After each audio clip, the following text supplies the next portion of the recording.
Hopefully I didn't frighten you with my scary spider webs. Today's tutorial is going to be on this look right here. It is a spider costume makeup tutorial. I'm going to be a spider for Halloween.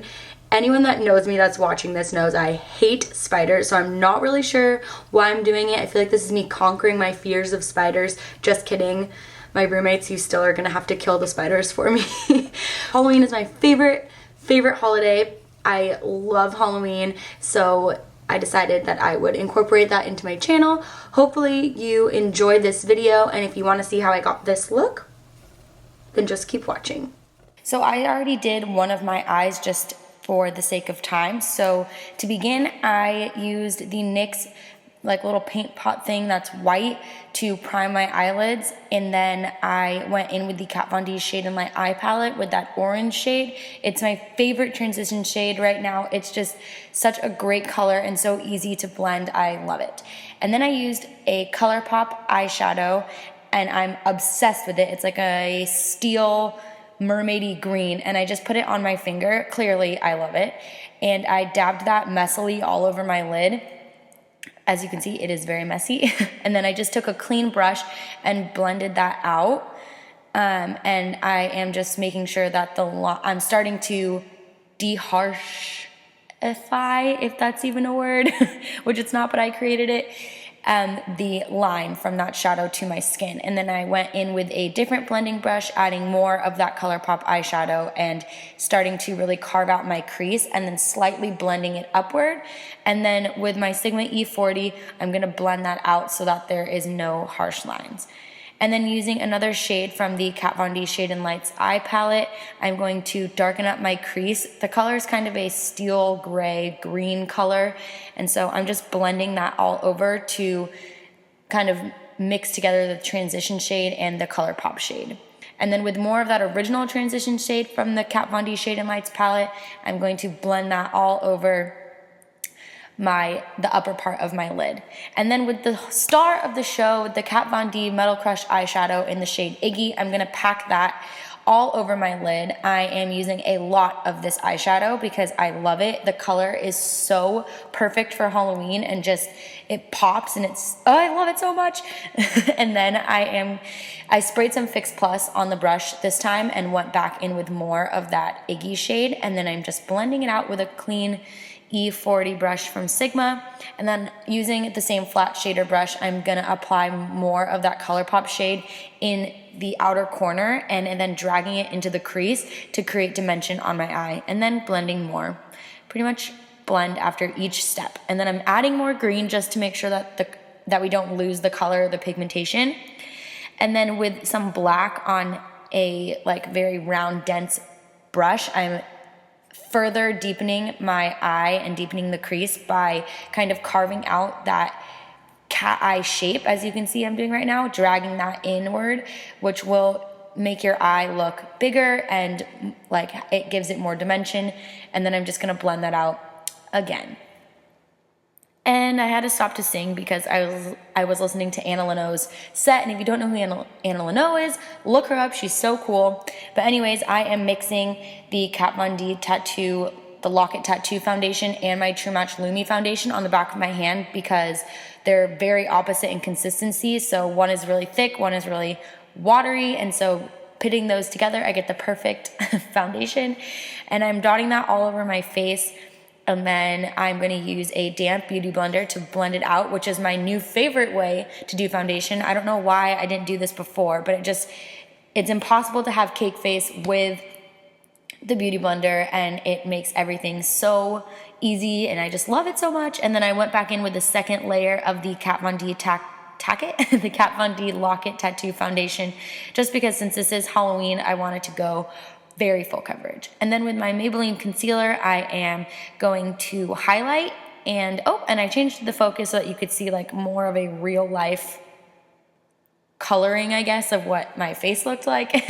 And so I am blending out my concealer with the beauty blender, and then I'm highlighting the rest of my face, so my forehead, my chin, my nose, and then just the areas right around my nose, and blending that out again with the same beauty blender. And then I'm gonna contour using the Shade and Lights contour palette from Kat Von D. I love this contour palette so much. As you can see right there, I am using the light highlight powder shade to set my concealer, and then I also dragged it out to sharpen up the line of my eyeshadow. And now I'm just making sure that my face is very highlighted where I want it to be highlighted, because I'm gonna go for a very strict, very harsh contour. And I'm setting the rest of my face with powder because Halloween is gonna be a long night and you wanna make sure that your foundation doesn't come off. Now, using the first shade in the Shade and Lights palette, which is a more cool toned shade, I'm gonna use that to contour my cheekbones. You always wanna use a cool tone shade for contour and a warmer tone shade for bronzing. So right now I am just lightly blending that out, but I wanted a very intense contour, so I'm blending super lightly so that line stays there, but it doesn't look like I just like striped a line of brown on my face, because that would be weird. And you can see when I look at the camera the difference in my cheeks. And now I'm going to contour my jawline, which is also very important when you're going for a harsh contour, that you balance out the temples of your forehead with your jawline with your cheek contour. And then I just bronzed my face a little bit so that way I looked, a little sun-kissed. And then using that original highlight shade from the Kat Von D palette, I am carving out my contour even more. This is optional, but I just figured I'd go for it. And using my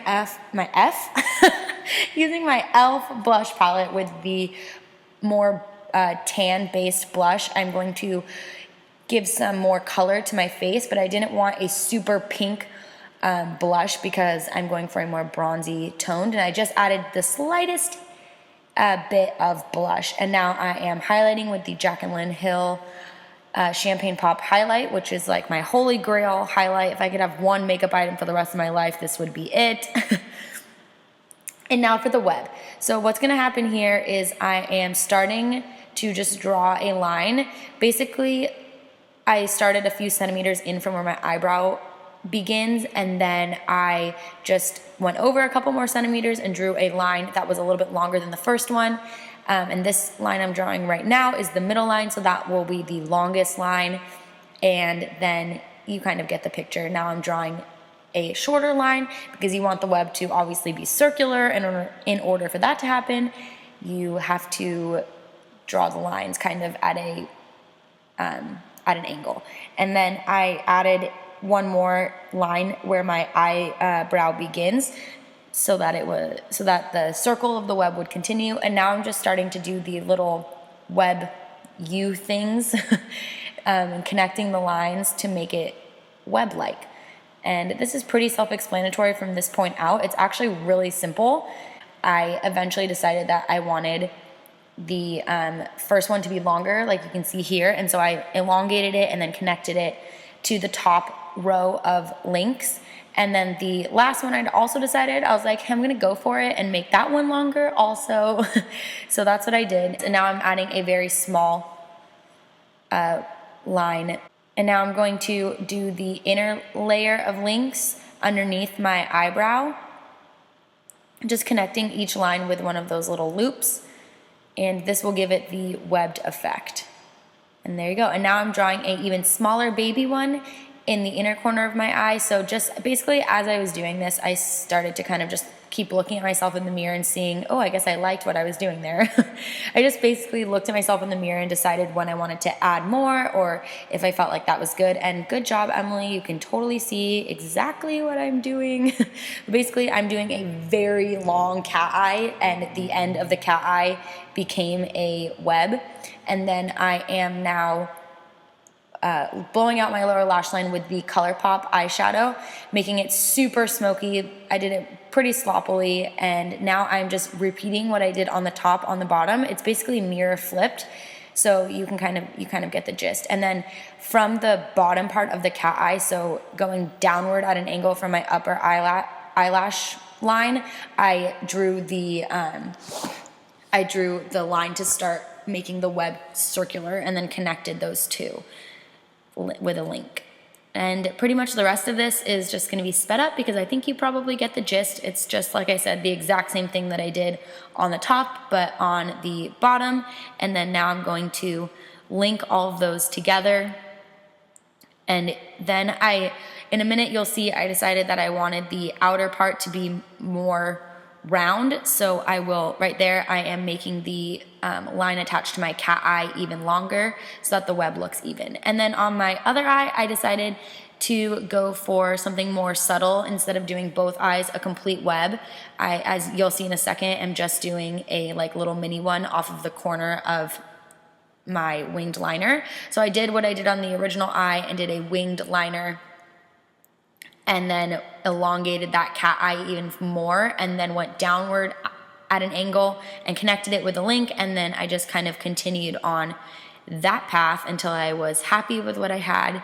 And I really like the way that this came out because I prefer one eye to be more intense than the other. And now I'm gonna apply some falsies, but before I do that, I am just coating my lashes with just any mascara will work. And then I forgot to line my waterline, so I did that now. And I'm using a NYX eye pencil, which will probably be in my next favorites video because I'm obsessed with it. It's like this really pretty green color. You could also use black if you wanted it to be more intense, but I decided to go for green. And then I'm adding some Ardell eyelashes.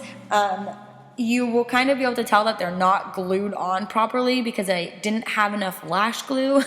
So bear with me. On actual Halloween, I will make sure to have the right amount of lash glue to be able to actually stick them on, but you get the picture of what it's supposed to look like. And now for one of my favorite parts is the purple, almost black lipstick that I chose, which is from NYX. I don't know the exact shade, but I'll link it below. And I just think it gives a very vampy, creepy Halloween touch to the look. Okay, so that is the finished look. This is my spiderweb costume. I'm gonna be a spider, like I said in the intro. But yes, I'm obsessed with the way that this turned out. I love the purple lip. When I originally did this the first time, I didn't do purple, and I love the purple. Shocking, I know. Really is not that hard to do, and it looks so cool. You definitely could do both eyes, but I chose to do like a more subtle web on this eye, so that way it's like really dramatic on one side. But yeah, so I hope you enjoyed this tutorial, and don't forget to subscribe for more, and thank you for watching. I don't know if I already said that, but if I did, then double thank you, and if I didn't, then thank you. And yeah, so I'll see you in my next video. Bye!